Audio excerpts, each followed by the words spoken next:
Hello friends, welcome to AG classes. और इस video में हम कुछ नया नहीं पढ़ेंगे, सिर्फ जो भी हमने अब तक पढ़ा है हम उसको एक बार रिवाइज करेंगे। उसकी एक समरी टाइप का बनाकर कॉन्सेप्ट मैप तैयार किया है हमने। ठीक है, तो स्टार्ट करते हैं। सबसे पहले हमारे चैप्टर का क्या नाम था?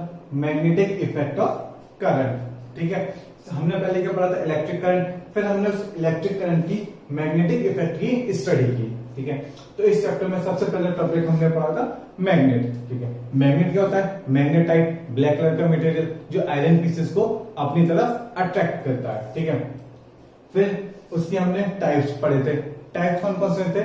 परमानेंट मैग्नेट और टेम्परेरी मैग्नेट, या नेचुरल मैग्नेट और आर्टिफिशियल मैग्नेट। तो नेचुरल मैग्नेट और आर्टिफिशियल मैग्नेट किस कैटेगरी में आए थे?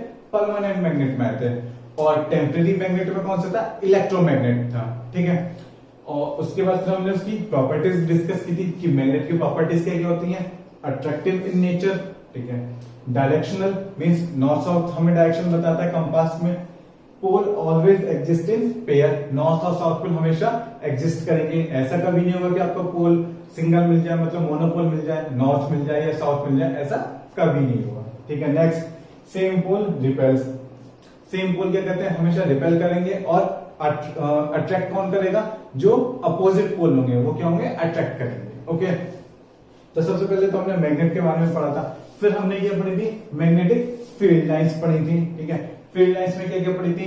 कि ये नॉर्थ क्या होती है? नॉर्थ पोल से एग्जिट करती हैं और साउथ पोल में एंटर करती हैं। ठीक है, अगर हम इनकी डायरेक्शन की बात करें फील्ड लाइंस की, तो मैग्नेट के बाहर इनकी डायरेक्शन होती है नॉर्थ टू साउथ, और इनसाइड मैग्नेट क्या होती है? साउथ टू नॉर्थ होती है। ठीक है, ये बात पढ़ी थी। और क्या पढ़ा था? फील्ड लाइंस में हमने पढ़ा था कि कर्व पर अगर हम एक टेंजेंट ड्रॉ करते हैं तो वो टेंजेंट हमें फील्ड लाइंस की डायरेक्शन बताता है।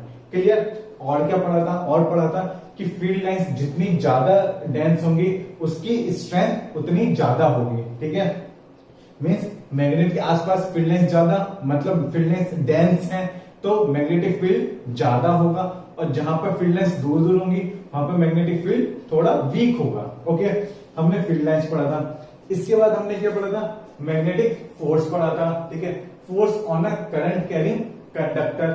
उसमें हमने दो चीजें पढ़ी थी, क्या? मैग्नीट्यूड और डायरेक्शन। इसके साथ साथ हमने एक टॉपिक और पढ़ा था, क्या? Field due to current carrying conductor. Means अगर कोई भी वायर है उसमें इलेक्ट्रिक करंट फ्लो हो रहा है तो वो आसपास में अपने क्या करेगा? एक मैग्नेटिक फील्ड जनरेट कर लेगा। ठीक है, तो उसमें हमने तीन कैटेगरी पढ़ी थी। कौन कौन सी? स्ट्रेट वायर मींस सिर्फ एक स्ट्रेट वायर है। फिर उसके बाद हमने क्या पढ़ा था? सर्कुलर लूप पढ़ा था कि हमने स्ट्रेट वायर को क्या बना दिया था? सर्कुलर लूप बना दिया था। और देन सोलेनॉइड। सोलेनॉइड क्या था? अगर हम किसी भी वायर को, स्ट्रेट वायर को एक कोर के ऊपर, एक सिलेंड्रिकल कोर के ऊपर रैप करते रहते हैं, उसके नंबर ऑफ टर्न्स बढ़ा देते हैं, इस तरह हम उसे चढ़ा देते हैं, तो एक जो स्प्रिंग टाइप की जो हमें स्ट्रक्चर मिलती है, हेलिकल स्प्रिंग, उसे हम क्या बोलते हैं? हेलिकल स्ट्रक्चर को सोलेनॉइड बोलते हैं। ठीक है, तो फिर हमने ये भी देखा था straight wire, circular wire, solenoid, इनकी फील्ड लाइंस कैसे कैसे बन रही है। स्ट्रेट लाइन, स्ट्रेट वायर की कैसे बन रही थी? सर्कुलर बन रही थी। सर्कुलर वायर की कैसे बन रही थी? कॉर्नर पर भी सर्कुलर बन रही थी और बीच में स्ट्रेट जैसी मिल रही थी हमें, स्ट्रेट लाइन जैसी। सोलेनॉइड में कैसे मिल रही थी हमें? सोलेनॉइड के अंदर यूनिफॉर्मली लगभग अप्रोक्सीमेटली पैरेलल फील्ड लाइंस हमें मिल रही थी। ठीक है, और इसमें हमने क्या क्या डिस्कस किया था? हमने ये डिस्कस किया था कि जितनी ज्यादा करंट होगी उतनी ही ज्यादा ये जो फील्ड है, मैग्नेटिक फील्ड है, उसकी स्ट्रेंथ भी उतनी ज्यादा होगी। सोलेनॉइड में हमने देखा था कि नंबर ऑफ टर्न्स जितने ज्यादा होंगे मैग्नेटिक फील्ड उतनी ज्यादा होगी। ठीक है, तो ये कुछ पॉइंट्स हमने इसमें डिस्कस किए थे। अब इसमें हमने देखा था कि अगर हमें मैग्नेटिक फील्ड लाइंस की डायरेक्शन निकालनी है तो हमने किससे निकाली थी? राइट हैंड थंब रूल से। राइट हैंड थंब रूल क्या था?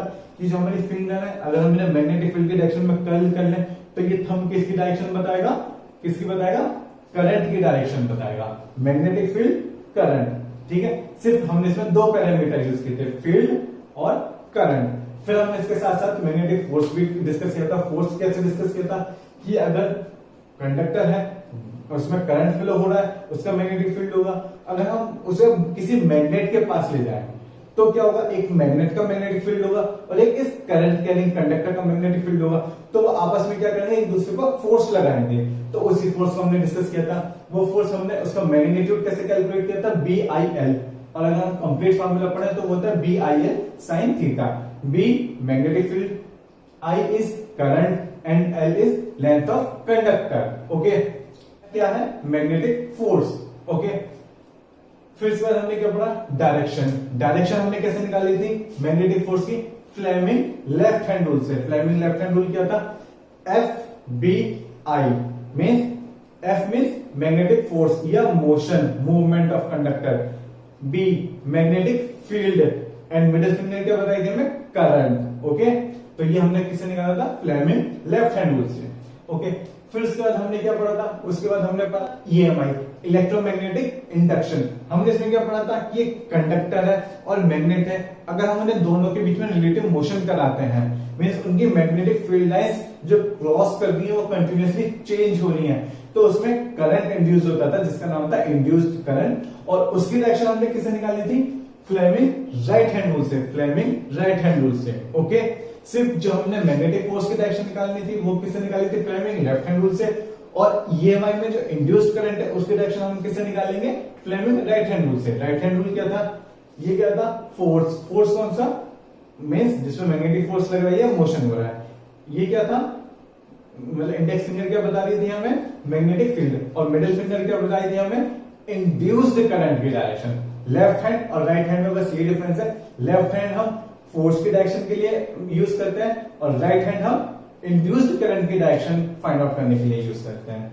ठीक है, तो ये लगभग हमने पूरा इसमें चैप्टर में पढ़ा था। ठीक है, इसके बाद मुझे नहीं लगता कि कोई टॉपिक हमारा छोटा है।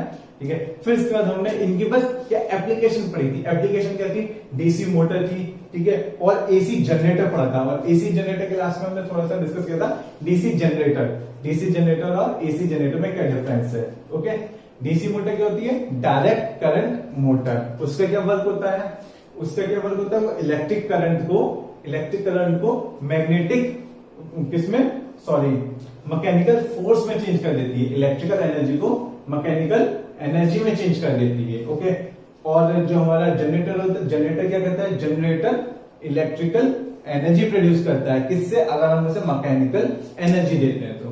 ठीक है, फिर उसके बाद हमने डोमेस्टिक सर्किट पढ़े थे, बट वो सब इसकी एप्लीकेशन है। जो मेन मैग्नेटिक इफेक्ट है करंट का वो सिर्फ ये है, ये पूरा हमारा कॉन्सेप्ट मैप है। ये हमें पूरा ऐसे याद होना चाहिए कि सारे टॉपिक्स, और फिर टॉपिक्स के अंदर हमने क्या क्या डिस्कस किया वो सब हमें याद होना चाहिए। अब ये कॉन्सेप्ट मैप एक तरीके से इनकम्प्लीट है, आपको कंप्लीट करना है। कैसे करना है, जैसे स्ट्रेट वायर है, इसका पूरा डायग्राम बनाइए, इसके मेन पॉइंट्स लिखिए, circular loop diagram main points, ऐसी सोलेनॉइड के डायग्राम मेन पॉइंट्स। तो यहाँ जितना भी मैंने मेन हेडिंग लिखी है, बस आपको उन पर एक बड़े से पेज पर सब कुछ डिस्क्राइब करते हुए मेन पॉइंट्स लिखने हैं और अपने स्टडी रूम में इसे स्टिक कर लेना है। ठीक है, जहां भी आपकी स्टडी टेबल होगी उसके सामने आपको चिपका लेना है। तो मुझे लगता है कि 1-2 दिन में पूरा कंप्लीट आपको लर्न हो जाएगा। ओके, तो इस वीडियो में इतना ही। Thank you.